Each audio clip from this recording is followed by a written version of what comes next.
علی بھائی ایک بات بتاؤں، یہ بات بڑی اہم ہے، شاید اس سے پہلے اس موضوع پر اس طرح بات نہ ہوئی ہو۔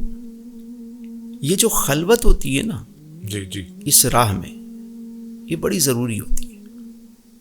اگر ہم آقا کریم علیہ السلام کی سیرہ مبارکہ کو دیکھیں تو حضور علیہ السلام نے اعلان نبوت سے پہلے غار حرا میں وقت گزارا۔ حضور غار حرا تشریف لے جاتے تھے، بالکل، اور وہاں آپ پورا ماہ جو ہے وہ قیام فرماتے، پورا مہینہ، کبھی زیادہ وقت گزارتے۔ تو خلوت میں، جس میں اناج بڑا مختصر ہوتا، کھانے پینے کی چیزیں بہت مختصر ہوتی، تنہائی ہوتی، وہ جو یکتا ذات ہے وہ چاہتی ہے کہ تم بھی ذرا الگ ہو کر اکیلے آؤ میرے پاس۔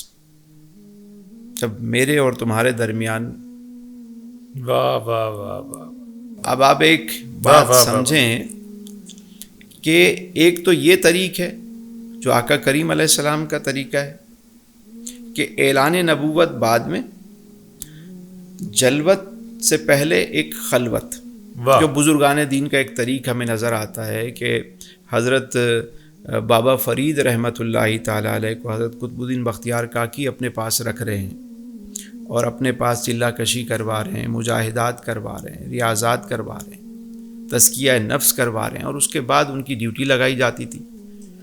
اسی طرح ہم بزرگان دین کے ہاں دیکھتے ہیں تو ایک طریق نظر آتا ہے کہ پہلے خلوت جی پھر جلوت۔